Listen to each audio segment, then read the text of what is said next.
really strong team. Yes, and again, Yam cycling on the front. Now this lead has been going out to 20, back down to 13 seconds. It's just that difference because they haven't got a lot of firepower. There doesn't appear to be that many Yam cycling riders there. Still no assistance from Lotto as well. It's essentially 3 riders versus 6 at the front, and then Vakoc doing his own thing. This is so tightly balanced. If Serge Pauwels doesn't make it with the break here, is this a good Edvald Boasson-Hagen finish? Because he's waiting a little bit more in about 6th position in that group. You could even count in Ben Swift. He looks very comfortable. Ben, you know, we've seen him perform well when the terrain's quite undulating. He's one of those riders that can always put in a very, very good sprint when it's been hard. We've seen him rode very well in the World Championships last year. 3rd, of course, in Milan-San Remo.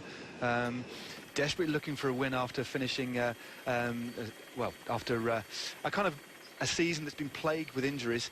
But no, Edvald Boasson-Hagen. Give him a little bit of a slight incline. He likes to go long. He can just turn on that real high power for a long, long period of time. He's won 8 stages in this race in the past, and when he won it overall, took a remarkable 4 stages back in 2009. I think they were back-to-back, weren't they? I think they were back-to-back. It was almost rude the way he took that race apart that year. But maybe not quite on the same form, but definitely a danger should this come back together. But 14 Ks to go, and with no real assistance at the front for these 2 riders, it's hanging in the balance. Well, thankfully for the rest of the bunch, he's stopped being Edvald Merckx Boasson-Hagen since then. He's not as cannibalistic as he used to be. He's still in there waiting, though. There he is in the black jersey with a Norwegian flag on the front of that jersey. Lotto Soudal still riding brilliantly for Andre Greipel here. Well, Greipel has actually put himself in 3rd wheel. Normally you'd see a sprinter in this sort of situation actually ride behind his teammates, sit in the wheel, but he's happy to sit 3rd wheel. I think that indicates a lot. I think it indicates that Greipel is hungry for this win.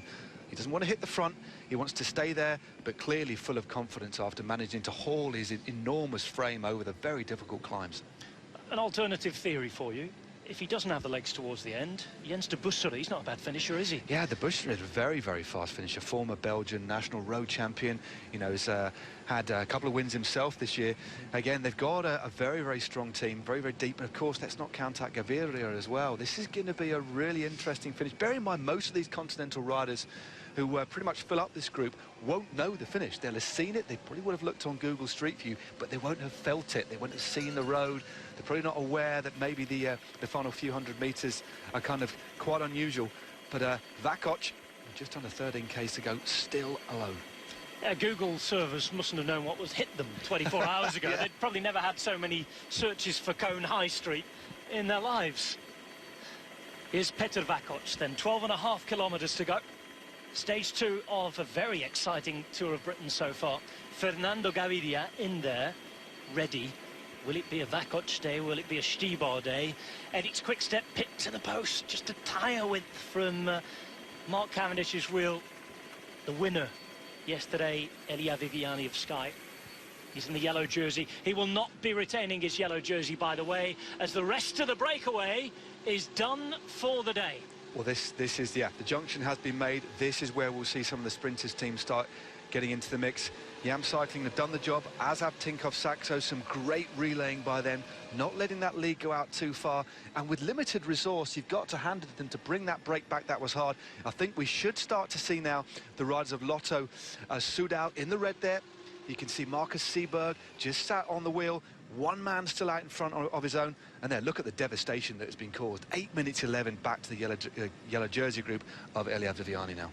Well, Viviani is going to have no chance of wearing that yellow jersey again this week. It's pretty safe to say. He's got his stage win, and he's training now for the World Championships, but I suggest that apart from days when it's pretty nailed on where there's going to be a sprint, he will be working for the team for the rest of the week. Here in the meantime is Petr Vakoc, the Czech national road champion. 11.3 kilometres to go, still 20 seconds of a difference, but there's so much interest behind.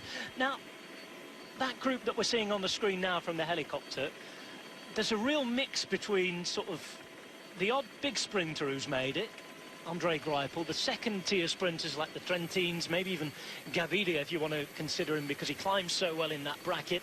And, of course, GC guys who might be thinking of using the final few ramps to attack. It's a big balance as to who takes responsibility now for chasing down this man out front. Well, to me at the moment, Yam Cycling, I don't know if they haven't got the right sort of information. Yam Cycling and Tinkoff Saxo still riding. Why?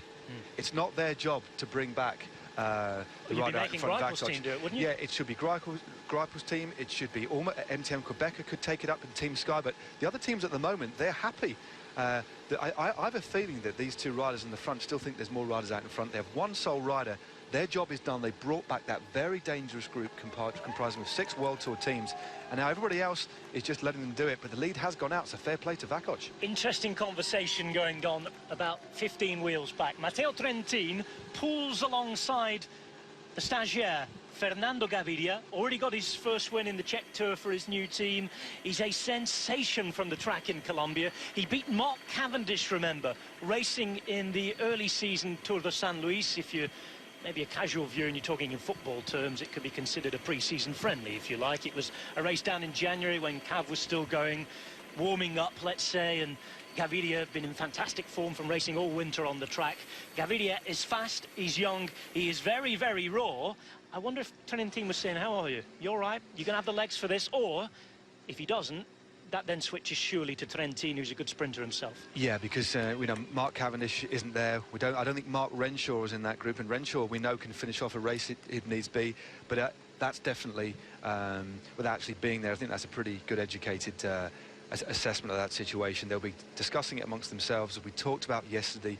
Crucial at this stage in the race, because this isn't there, although Vakoc is doing a hell of a ride. He's actually drawing clear of this group at the moment in the absence of any real chase. None of the other teams at the moment, possibly a little bit of brinkmanship perhaps, and I say this respectfully, relying on a little bit of naivety in relation to Yam and Tinkoff still riding. I still don't understand why they're doing that at the moment, but no, it's all about communication and making sure, hey, who's got the best legs, Gaviria or Trentin? It might be a redundant conversation if this keeps on going, because he's pulled the advantage out to 40 seconds now, Petr Vakoc. This is an incredible ride by Vakoc with, again, these roads. We said they climb. They actually only start dropping with a few kilometres to go, and still only 2 teams on the front, despite this group being 35, 40 riders strong, and all of the other World Tour teams there now. Will we see Lotto Soudal start to assist? Yes, we will. It looks like... Well, it's the number 76 who's come to the front. Frederick Frisson, who is the stagiaire. He's a big rider, a big guy, huge stature. And he's going to come to assist now Chris Anker Sorensen. Chris Anker Sorensen's still on the front. I can only think that Michael Morkov's in this group, and they want to have a go with him in a sprint.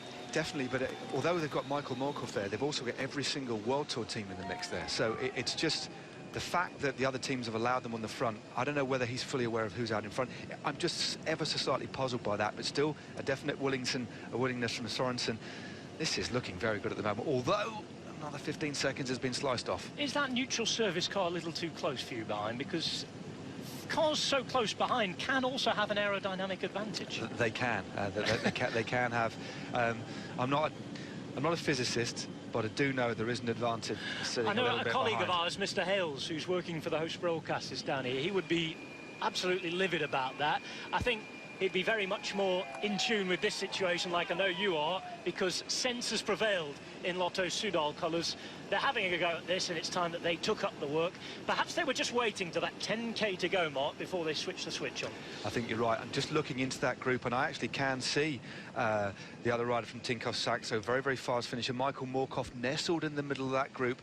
Again, he recently took a stage of the Tour of Denmark, took the final stage of his home tour there, moving across to Katusha. We talked about that yesterday at the request of Alexander Kristoff, no less. So definitely a good option, and I think we'll see Chris Anker Sorensen still assisting with Lotto Soudal. But the other teams, without a shadow of a doubt, the fastest rider in that front group is Andre Greipel. He's a rider to be feared, and that's why we're not seeing Ethics Quickstep, well, doing any work, but they've got the man in front, so it's... and again, Ethics Quickstep haven't got the firepower anyway at the moment. Perfect situation for Ethics Quickstep. Absolutely ideal, absolutely ideal. They have options behind, 3 strong options if you count Stibar as well, although he might be not as fast in the sprint as the other guys in his company. He can certainly launch an attack on one of the final ramps. And let's think about Gaviria who's just been in conversation with Trentin, who's also won stages even a little more mountainous than this in the past. I'm thinking Tour de Suisse a couple of years ago, pardon me. This is Vakoc. As one stray spectator has to get out the way fairly quickly into that hedge. I think he'd be advised to get down to that farm gate before the peloton advances. We're just on this downhill section now. It's about 3 or 4k gradually going downhill before the gradual kick up into Cologne. And this is the part of the road. It's not going to be that easy to close the gap on this downhill section. You could just see that Vakoc was forced, after riding out of the saddle, to get his momentum up as high as possible. This sort of fast technical descent, he's going to possibly go a little bit quicker than the chasing group behind. So in terms of actually ground that's nearly overcooked it, that's when we talk about these British corners. That's a left-hand bend, no markers to indicate that it was particularly severe. And again, I do know this descent as well. It is pretty steep, pretty hairy, but thankfully Vakoc is still upright. Bit of news from earlier in the day. I can tell you that Pete Williams will be in the sprint jersey tomorrow. 2 breaks in 2 days. That's done the job for him. One Pro Cycling will be happy about that. First now, as we head to Nelson before Cologne, 6.6 kilometres to go. The chase is still on, still Yam Cycling, still Tinkoff Saxo, but crucially now as well, Lotto Soudal. 30 seconds was the last check. I'm not sure it's that much now. It looks like it has gone down a little bit. Will be interesting to see. This is when the road just kicks up again a little bit. This is where the group behind will perhaps have a little bit more of an advantage, but Vakoc out of the saddle, trying to force as much power as he can through, and again, quick glance behind. Brilliant ride it's been. We knew that he was ready for action today. We mentioned right at the start of the day the photos that had come back to us from the sign-in in Clitheroe. Ready, skin-suited up. Gaviria the same, Stibar as well. All those riders in the front group as well, so they clearly looked at the parkour, as you said, and thought this is one for us. But now Frison goes to the front, another stagiaire. Great to see him putting in the work. For him, isn't it? It certainly is. I mean, all he can do is just essentially try and empty the tank. Another one of these drags. Tinkoff Saxo up in the mix. Markus Seeberg there, the German, riding third wheel. Oh, Andre Greipel there, struggling to hold the wheel. Just pulling himself back into fourth place, sorry. That's awful when that happens, especially when it's your own teammate that's doing the damage. Is that a sign that he might not have the legs for a sprint in around 5 kilometres time, and you've maybe got to think of Jens de Bussere, or is it too late to make that change now? I think it's maybe a little bit too late to make the change, but what I do know is that Andre Greipel is very experienced. If he is feeling cooked and he hasn't got it in his legs, although I think he will fight to the finish, he will communicate that fact and say, I'm cooked. But the fact he's holding the wheel at the moment, and he's managed to haul himself out of that little climb, as I see Stibar there, just pointing out that curve that was jutting out. I think we'll definitely see Greipel go for this one. I'd have a look around for Ben Swift as well. And also, if that gap still is at 30 seconds, you've got to give more possibilities still to Petr Vakoc of making it. Well, Vakoc looking very, very strong. He's actually holding this group off, despite the relaying efforts of a couple of teams behind. And it's interesting that no other team has assisted with the chase. Sky, you know, we've got Ben Swift in there. They've not assisted. Bearing in mind they're fighting to protect a lead and do have the possibility of getting a rider in the jersey that perhaps Ben Swift isn't feeling so good. But again, with 5Ks to go, this is looking pretty good for the Czech. And with a rider such as Vakoc as well, there are time bonuses on the line, let's not forget. He's already picked up bonus seconds coming through Clitheroe as well. This is a dangerous rider for the rest of the week, and he's got a pretty strong team to look after him, hasn't he? No, definitely. He's got a great team around him. He's clearly in good form. We've already talked about the victory. Took his home tour, the Czech tour, just a few weeks back. Can climb very well. Good ruler, good all-rounder. And now Tinkoff Saxo at the front. Seeberg just behind, still Andre Greipel. We can just see Gaviria just in the mix, about 10th wheel back. Edvald Bosenhagen, he knows a wheel. He's sat on the wheel of Gaviria. 24 seconds to lead now. Finally an updated time check as we're through Nelson, heading towards the town of Cologne in East Lancashire. We've been uphill and down dale all day long. 162 kilometres starting in Clitheroe, and this is Petr Vakoc, who still has a lead of 24 seconds with a select group behind. If you're thinking yellow jersey, Elia Viviani, the winner on day one, I can tell you that he is cooked over 8 minutes down. Mark Cavendish in that group with him will not be contesting the finale today. Second group, 18 seconds behind as we come through a very, very narrow section of road in Nelson. Andre Greipel there, a top sprinter. Fernando Gaviria there as well. Is Ben Swift there? We have to wait and see. We had no close-up shot of him, which suggests that he may not be, unless our camera crew are unaware. Jonas Valkenekten as well from Yam Cycling is fast enough, with other fast men too. I wonder if Rasmus Guldhammer has made it as well from Cult Energy. Taylor Phinney, remember, uphill sprint, certainly could suit him. Lots of possibilities today, but first they'd have to catch this man. 18 seconds with 3.5 Ks to go. Matt, is he going to do it? I think he's looking pretty good. It's going to be touch and go, it really is. He still has, when you look at the aerial shot, although there's the Vittoria neutral service car, that's gone behind. I'm surprised that stayed for behind him for as long as it did. Generally, they get pulled out to create that vacuum because, you know, when the gap goes below 30 seconds, it's when it's pulled out, and it's been below that for quite a long period of time now. So surprised that that was there, because that can act as a carrot, as a point on the road that's a little bit nearer than the rider himself, albeit just a few meters, but it's definitely something for the riders to focus on. But with 3.2 or 3.1 kilometers to go, and the way that Vakoc is still managing to haul that gear around, I think he's looking pretty good. On the Leeds road towards Cone. He'll be there in half a kilometre and into town.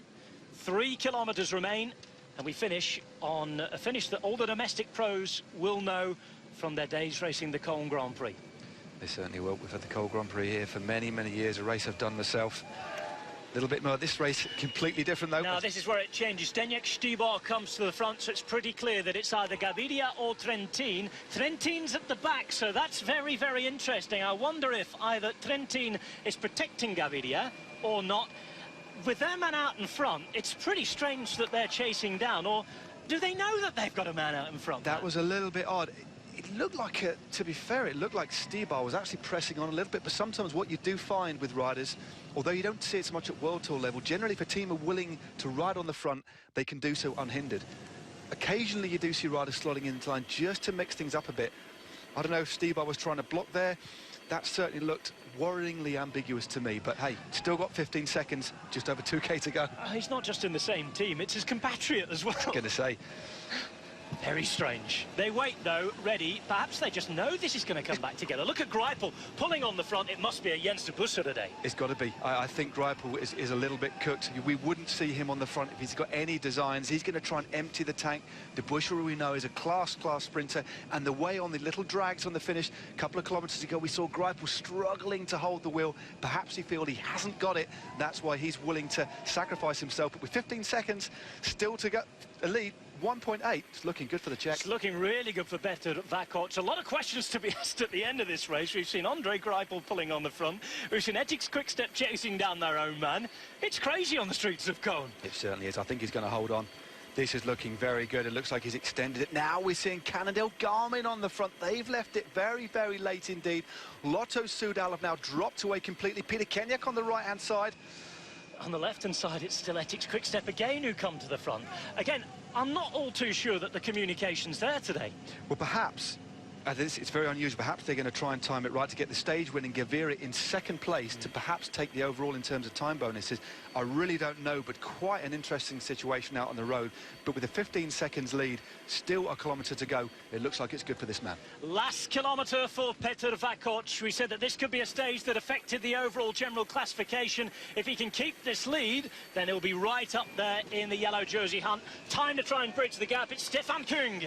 And if anybody can bridge the gap, it is the young time trialist from Switzerland, very highly rated, a young protege of the like we haven't seen from Switzerland since Fabian Cancellara. He's a fast, motivated rider. Question is, in the final kilometre, can he do it? Well, Küng, that was a remarkable acceleration, but this is, it drags all the way to the line, not a let-up at all. This is where it opens out, and then the road gradually bears to the left-hand side. He looks behind and checks the gap. Has he got enough left? Petr Vakoc, the Czech champion, as the motorbike is pulled out the gap. It's getting nervous and more nervous by the pedal stroke here. Another motorbike is told on race ready to get out the way, but he still has a good gap for me. Petr Vakoc looking very good to take this stage. The peloton behind, though, still chasing him down. Ethics Quickstep are going to have to be ready to pounce in case their man is caught with the line inside. Another nervous look around as another motorbike comes past. Two at once. He knows that he's very dangerous. He knows he has to hold on to the line. Colne ready to give a fantastic finale to stage 2 of the Tour of Britain. Can he make it? The final few pedal strokes uphill. Still got to go around the corner yet to the finish line. Vakoc is there right here at the finish line in Colne. Great crowds there as well. Vakoc heading to the line. Surely it's going to be his day.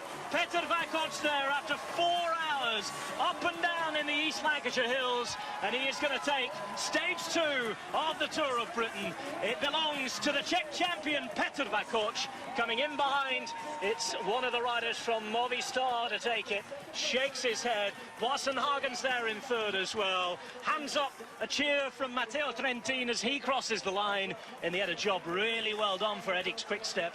They win the stage, and I think Matt Stevens will have the lead. Yeah, what a superb ride. You know, rode the last 15 kilometres on his own, tore that group apart with that attack, but to hold on despite the concerted efforts of several teams in the end, he still had enough. It looked like he was holding on, and it was an awful finish. It was just a torturous kind of interminable climb all the way to the line, but he managed to hold on. Look